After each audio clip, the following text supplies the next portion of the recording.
ರಾಜ್ಯಡು ಪರ್ಪುನ ನೀರಿದ ಸಮಸ್ಯೆ ಮಲ್ಲಮಟ್ಟಡು ಉಪನಿಡಿದವರ ಓಟುದ ನೀತಿ ಸಂಹಿತೆಯನ್ನು ಕೈಬಿಡುವುದು ಮುಖ್ಯಮಂತ್ರಿಗಳ ಸಂಸದೀಯ ಕಾರ್ಯಂತಿರು ಐವನ್ ಡಿಸೋಜಾ ಒತ್ತಾಯ ಮಾಡಿದರು. ವಿಧಾನ ಪರಿಷತ್ ಸದಸ್ಯರು ಮುಖ್ಯಮಂತ್ರಿಗಳ ಸಂಸದೀಯ ಕಾರ್ಯಂತಿರು ಐವನ್ ಡಿಸೋಜಾ ಕುಡ್ಲದ ಕಾಂಗ್ರೆಸ್ ಭವನಡು ಸುದ್ದಿಕೂಟೋಡು ಪಾತಿದ್ದು ರಾಜ್ಯಡು ಪರ್ಪುನ ನೀರಿಗೆ ಭಾರಿ ಸಮಸ್ಯೆ ಉಂಡು. ರಾಜ್ಯಡು ಲೋಕಸಭಾ ಓಟು ಮುಗಿದು ಅಂಚದು ಓಟದ ನೀತಿ ಸಂಹಿತೆಯನ್ನು ತುರ್ತು ಪಿರದೆಪ್ಪೊಡುವುದು ಒತ್ತಾಯ ಮಲ್ತೇರು. ರಾಜ್ಯಡು ಪರ್ಪುನ ನೀರಿಗೆ ಈತ ಸಮಸ್ಯೆ ಉಪ್ಪುನಾಗ ಬಿಜೆಪಿ ನೀತಿ ಸಂಹಿತೆ ಕೈಬಿಡಿಯರ ಬಲ್ಲಿಂದ ಓಟದ ಆಯೋಗಗೂ ಕೇಂಡೋಣ್ಣವು ಬೇಜಾರದ ಸಂಗತಿ. ಸ್ಥಳೀಯ ಸಂಸ್ಥೆ ಬೊಕ್ಕ ರಡ್ಡು ಕ್ಷೇತ್ರೊಳಿನ ವಿಧಾನಸಭಾ ಓಟು ನಡಪುನವಳು ಮಾತ್ರ ನೀತಿ ಸಂಹಿತೆ ಜಾರಿಡು ಉಪ್ಪಾಡು ಬಾಕಿದ ಕಡೆ ಪಿರದೆಪ್ಪಾಡು.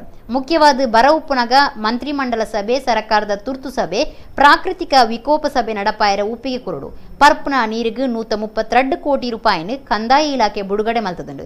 ಅವೇಟು ಜಿಲ್ಲೆಗೆ 6 ಕೋಟಿ ಬಿಡುಗಡೆ ಆತುಂಡು. 7 ಕಡೆಟ್ ಬೋರ್ವೆಲ್ ತೋಡಿಯರೆ ಒಪ್ಪಿಗೆ ತಿಕ್ಕದುಂಡು.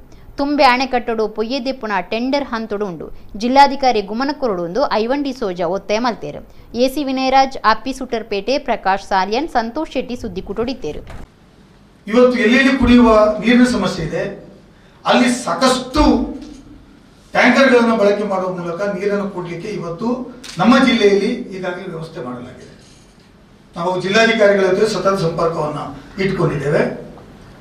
ಎಲ್ಲಿ ನೀರಿನ ಕೊರತೆ ಇದೆ, ಕುಡಿಯಲಿಕ್ಕೆ ತೊಂದರೆ ಇದೆ, ಅಲ್ಲಿ ಟ್ಯಾಂಕರ್ಗಳ ಮೂಲಕ ನೀರು ಸಪ್ಲೈ ಮಾಡಲಿಕ್ಕೆ ಸಾಕಷ್ಟು ದುಡ್ಡನ್ನು ಜಿಲ್ಲಾಡಳಿತಕ್ಕೆ ನಾವು ಕೊಟ್ಟಿದ್ದೇವೆ. ಎಲ್ಲಿ ಅದು ಸಮಸ್ಯೆಗಳಿದ್ರು ಅದು ಕೂಡಲೇ ಆಯಾ ಸ್ಥಳೀಯ ಆಡಳಿತಕ್ಕೆ ಇರ್ಬೋದು, ತಾಲೂಕು ಪಂಚಾಯತಿಗೆ ಇರ್ಬೋದು, ಅಥವಾ ತಾಲೂಕು ಕಚೇರಿ ಇರ್ಬೋದು, ಕಂದಾಯ ಇಲಾಖೆ ಇರ್ಬೋದು, ಜಿಲ್ಲಾಧಿಕಾರಿ ಕಚೇರಿಗೆ ನಾವು ತಿಳಿಸುವಂತಹ ಅವಶ್ಯಕತೆ ಇದೆ ಅಂತ ನಾನು ಜನರಲ್ಲಿ ಕೇಳಿಕೊಳ್ತಾ ಇದ್ದೀನಿ.